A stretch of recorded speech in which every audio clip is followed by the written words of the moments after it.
अपनी अन्य प्रलंबित मांगों के संदर्भ में ग्रंथालय कर्मचारियों ने गुरुवार को हड़ताल कर शासन का ध्यान आकर्षित किया।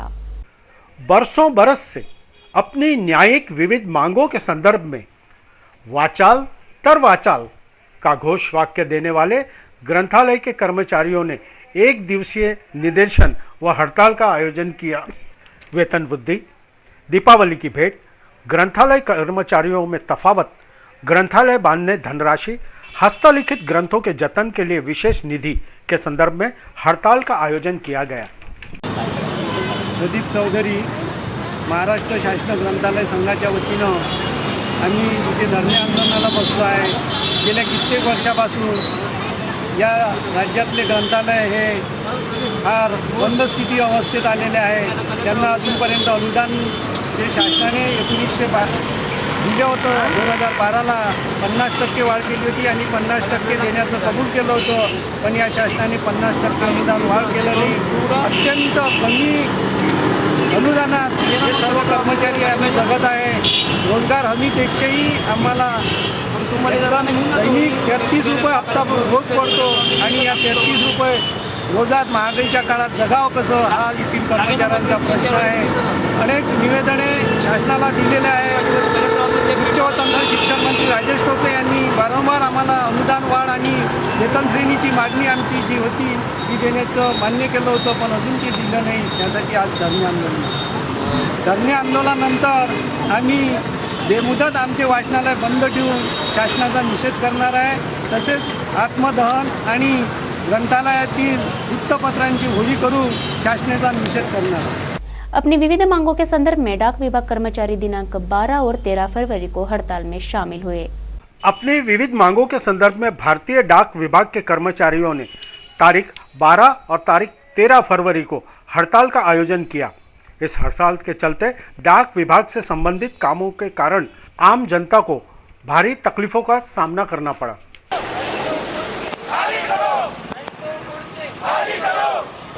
All India postal employees union आमचा अखिल भारतीय स्तरावर NFP, FNPO आणि BPEA अशा 3 संघटनांनी एकत्रित येऊन आणि पूर्ण भारतामध्ये 2 दिवसाचा लाक्षणिक संप पुकारलेला आहे। तो कालपासून आमचा 100% यशस्वी झालेला आहे। प्रमुख मागण्यांमध्ये सर्वात महत्त्वाची मागणी ही आहे का 7व्या वेतन आयोगाची जी 7व्या आयोगाचं जे गठन करण्यात आलेलं आहे ते 1/1/2016 पासून जे करण्यात आलं ते 1/1/2014 पासून करण्यात यावं। नियमाप्रमाणे 50% जो DA बेसिक पे मध्ये मर्ज करायला पाहिजे तो केलेला नाही। 2011 पासून तो करण्यात यावा आणि पेन्शन जे 2004 पासून जे खात्यामध्ये लोक भरती झालेली आहे त्या लोकांना पेन्शन बंद करण्यात आलं। त्यांना नवीन पेन्शन स्कीम जी लागू करण्यात आली ती बंद करून पूर्ववत आमच्या जो पेन्शन 1972 ची जी पेन्शन स्कीम आहे ती त्यांना लागू करावी। ह्या प्रामुख्यानं आणि महत्त्वाच्या मागण्या आहेत। आता यामधून सर्वात आतापर्यंत सरकारने याबाबतीत आम्हाला कोणतीही दाद दिली नाही। आम्ही वेळोवेळी संप करून सरकारच्या निदर्शनास आणण्याचा प्रयत्न केलेला आहे। तर ती जवळजवळ 1982 पासून नोकर भरती या खात्यामध्ये न केल्यामुळे लोकांच्या सेवेमध्ये जो गैरसोय होते आहे, लोकांची जनतेची जी गैरसोय होती आहे ती फक्त नोकर भरती बंद केल्यामुळे होती आहे। दरवर्षी हजारो लोक रिटायर होतात परंतु त्यांच्या जागी भरती करण्यात येत नाही। पोस्टाचं खाजगीकरण करण्याचा एक प्रकारचा हे असून कंत्राटी कामगारांचा वापर करण्यात येत आहे, तो बंद करून नियमित भरती करण्यात यावी। ह्या अशा महत्त्वाच्या मागण्यांसाठी आम्ही संपात उतरलो आहे। यूनाइटेड डेमोक्रेटिक फ्रंट की एक पत्रकार परिषद आयोजन किया गया जिसमें जानकारी दी गई कि इस चुनाव में यूनाइटेड डेमोक्रेटिक फ्रंट भी सक्रिय भूमिका निभाएगा। यूनाइटेड डेमोक्रेटिक फ्रंट के जिलाध्यक्ष मोहम्मद जाकिर इनामदार द्वारा एक पत्रकार परिषद में गुरुवार को कहा गया कि आगामी लोकसभा चुनावों में यूनाइटेड डेमोक्रेटिक फ्रंट सक्रिय भूमिका निभाते अपना उम्मीदवार खड़ा करेगा।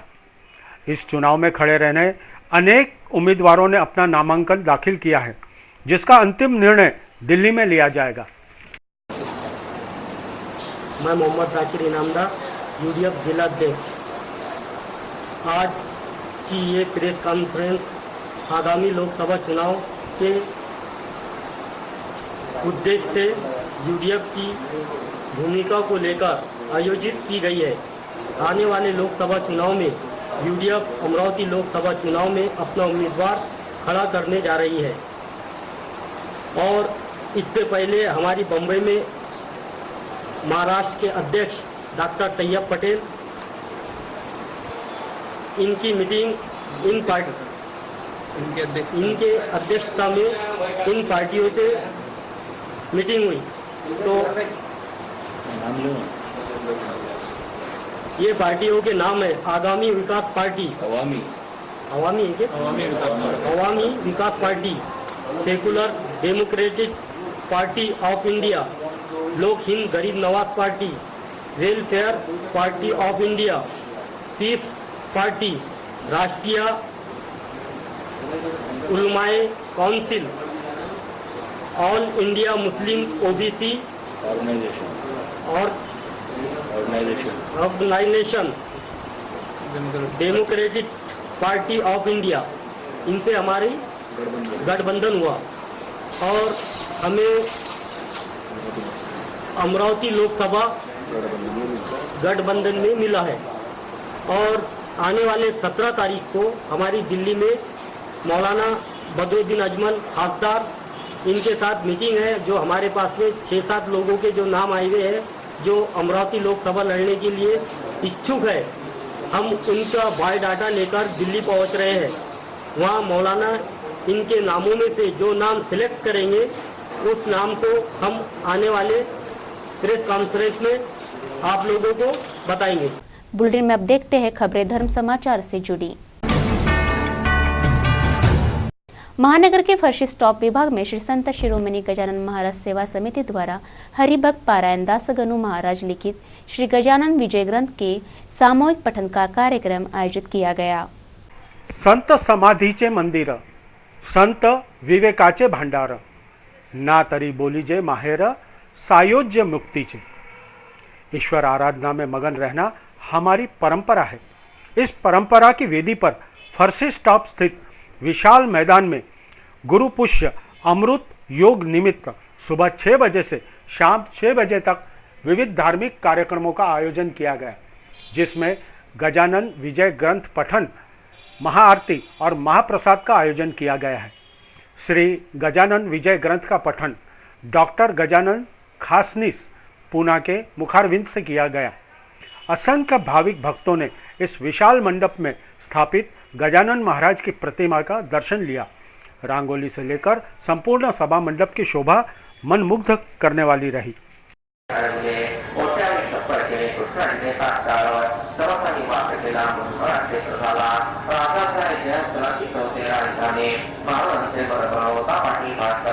सेवा तुम्ही पोचला म्हणायचं वेळा प्रसंगा दूध मुळ्यातील विडी बरी गोष्टी लोकांनी भोजना तेव्हा त्यांच्या समोरी एका छपराभितरी गोष्टालाही नावली तरी आपापली कळाचणे त्यांचा जो होता म्हणता ब्रह्मविनामी सत्य तर भगवत गीतेबद्दल वाचूला होणार असताना गोसावी श्रवणा बसले गावात आणि काही आले पोथी ऐकावया त्या ब्रह्मगिरी गोसाव्याचे नैनम चिंतनची हात लोक निरूपणाचा साधेक ब्रह्मगिरी पक्का लांबी परस्पर करते निरूपणाच्या इकडे गावकऱ्यात नाही पटले त्या पाच बोलला हा शब्द कार्यक्रमाचे इकडे घेऊन म्हटले पत्र्याबद्दले। आज की ताजा खबर, आज की ताजा खबर, आज की ताजा खबर। आओ काका जी इधर, आओ मामा जी इधर, सुनो दुनिया की खबर। आओ काका जी इधर, आओ मामा जी इधर, सुनो दुनिया की खबर।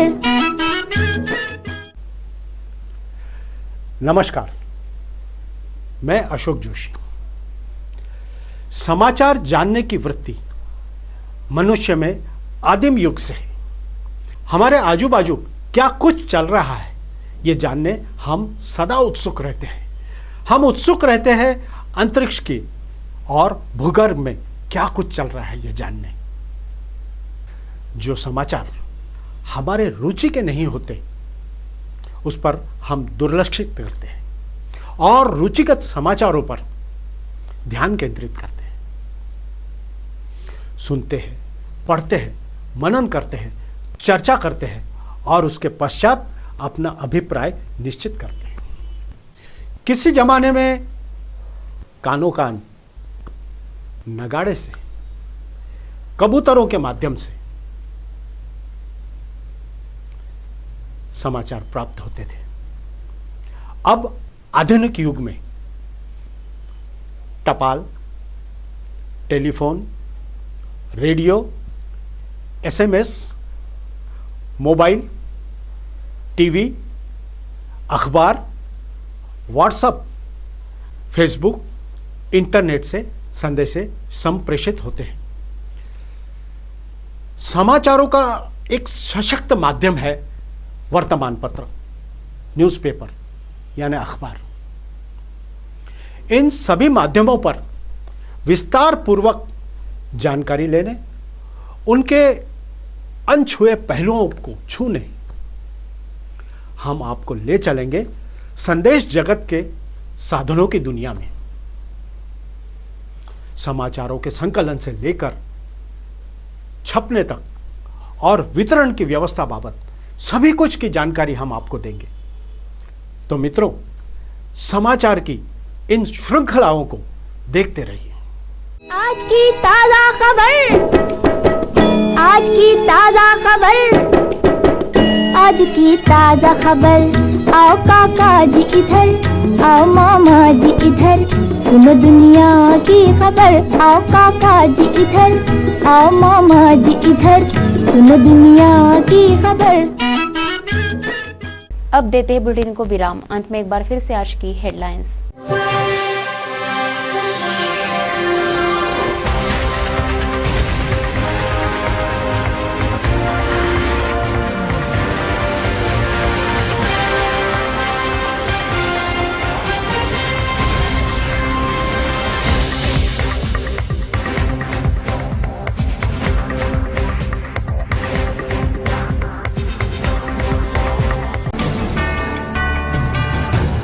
सिटी न्यूज़ के बारे में आप सभी से सुझाव एवं विचार सादर आमंत्रित है। हमारा पता सिटी न्यूज़ कार्यालय धनराज लाइन सक्कर 7 अमरावती और हमारा दूरभाष क्रमांक है 2570-326। हमारा वेबसाइट एड्रेस www.citynews.net। ताज़ा तरीन खबरों के लिए देखते रहिए सिटी न्यूज़। नमस्कार।